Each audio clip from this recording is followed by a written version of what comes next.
ಕನ್ನಡ ರಾಜ್ಯೋತ್ಸವವನ್ನು ಆಚರಿಸ್ತಾ ಇದ್ದೀವಿ. ನಿಮಗೆಲ್ಲರಿಗೂ ಶುಭಾಶಯಗಳು. ಈಗ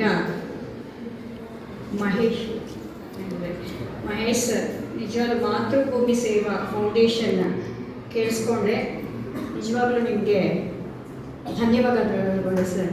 ನಿಜವಾಗ್ಲೂ ತುಂಬ ಖುಷಿಯಾಗುತ್ತೆ. ಇಂಥ ಸೇವೆಯನ್ನು ಮಾಡ್ತಾ ಇರೋರು ಇವತ್ತು ನಮ್ಮ ಕಾಲೇಜಿಗೆ ಬಂದು ನೀವು ಇರೋದು ಭಾಗವಹಿಸ್ತಾ ಇರೋದು ನಮಗೆಲ್ಲರಿಗೂ ಖುಷಿ ಕೊಟ್ಟಿದೆ. ಮತ್ತು ಇವಾಗ ದೀಪಾ ನಾಗೇಶ್ ಮೇಡಮ್ ಮಾತಾಡೋದು ತುಂಬ ಚೆನ್ನಾಗಿತ್ತು.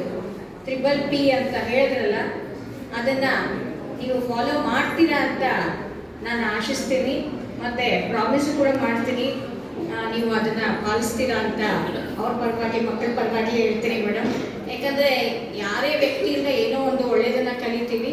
ನಿಜವಾಗ್ಲೂ ಮೇಡಮ್ ಹೇಳ್ದಂಗೆ ಅದನ್ನು ಫಾಲೋ ಮಾಡಿ ನಿಮ್ಮ ಜೀವನವನ್ನು ಚೆನ್ನಾಗಿ ರೂಪಿಸ್ಕೋಬೇಕು ಅಂತ ಕೇಳ್ಕೊಳ್ತೀನಿ.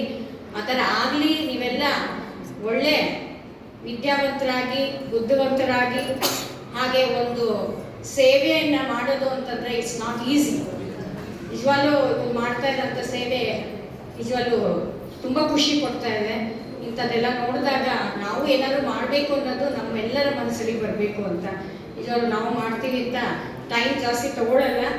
ಸರ್ ಮಾತಾಡಬೇಕಾಗಿದೆ. ನೀವೆಲ್ಲ ರೆಡಿಯಾಗಿದ್ದೀರಾ ಇದು ಕಾಂಪಿಟೇಷನ್ಸ್ಗೆ. ಸೊ ನಿಮಗೆ ಆಲ್ ದ ಬೆಸ್ಟ್ ಹೇಳ್ತಾ ನಾನು 2 ಮಾತನ್ನು ಮುಗಿಸ್ತೀನಿ.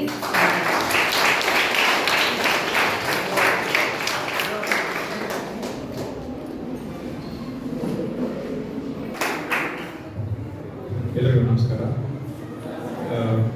ಫಸ್ಟ್ ಆಫ್ ಆಲ್ ಹೇಳಬೇಕು ಅಂತಂದರೆ ನನ್ನ ಫಾದರ್ ಟಂಗ್ ಬಂದಿದ್ದು ಮಲಯಾಳಂ. ಸೊ ನಾನು ಮಲಯಾಳಂ ಭಾಷೆಯವರು, ಬಟ್ ನಾನು ಕನ್ನಡ ಕಲ್ತಿದ್ದು 7ನೇ ಕ್ಲಾಸಿಂದ.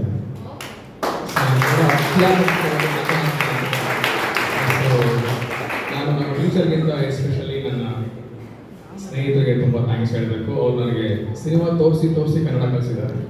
ಸಿನಿಮಾ ನೋಡ್ಕೊಂಡು ಕನ್ನಡ ಕಲ್ತ್ಕೊಂಡ್ರೆ ನಾನು. ಸೊ ಹಾಗಾಗಿ ಎಲ್ಲರಿಗೂ ಎಲ್ಲಾದರೂ ಇರಿ, ಎಂತೆಂಥರಾರು ಇರಿ, ಎಂತೆಂಟಿಗೂ ನೀವು ಕನ್ನಡವಾಗಿರಿ ಅಂತ ನಾನು ಹೇಳ್ತೀನಿ. ಒಂದು ಕನ್ನಡಿಗರಾಗೋಣ ಅಂತವಲ್ಲ, ನಂಬರ್ 1 ಕನ್ನಡಿಗರಾಗಿರೋಣ. ಹುಟ್ಟಿದರೆ ಕನ್ನಡ ಹುಟ್ಟಬೇಕು, ಸೇರಿದ್ರೆ ಅರ್ಬನ್ ಕಾಲೇಜ್ ಸೇರಬೇಕು ಅಂತ ನಾನು ಹೇಳ್ತೀನಿ. Thank you so much. ಅಭಿನಯದ ಮುಖಾಂತರ ಈಗ ಮುಖ್ಯವಾಗಿ ಸ್ಪರ್ಧೆಗಳು ಪ್ರಾರಂಭ ಆಗ್ತದೆ. ದಯಮಾಡಿ ವೇದಿಕೆ ಮೇಲಿರುವಂತಹ ಗಣ್ಯರು ಮುಂಭಾಗದಲ್ಲಿ ತಮ್ಮ ಒಂದು ತೀರ್ಪುಗಳೊಂದಿಗೆ ಕುತ್ಕೊಳ್ಬೇಕು ಅಂತ ಹೇಳ್ತೀನಿ. ದಯಮಾಡಿ ಒಂದು ಚೂರು ನಮ್ಮ ಫ್ಯಾಕಲ್ಟೀಸ್ ಹಿಂದೆ ಕೂತ್ಕೊಂಡ್ರೆ ಮಕ್ಕಳಿಗೆ ಡ್ಯಾನ್ಸ್ ಮಾಡಲಿಕ್ಕೆ ಅನುಕೂಲ ಆಗುತ್ತೆ. ಒಂದು ಮನವಿ. ಎಲ್ಲಾದ್ರೂ ಯಾಕೆ ನಿಂತ್ಕೊಳ್ತಿದ್ದೀರಾ? ಸ್ವಲ್ಪ ಹಾಗೆ ಕೂತ್ಕೊಳ್ಳಿ. ಹಿಂದೆ ಮುಂದೆ ಹೋಗೋಣ ಮಾತ್ರ. ಜಾಸ್ತಿ ವಿಡಿಯೋಸ್ ಮಾಡಿದ್ದೀನಿ ಅದರಲ್ಲೇ ಇದರಲ್ಲಿ ಅಲ್ಲಿ ಟೇಬಲ್ ಇಟ್ಟ ಮೇಲೆ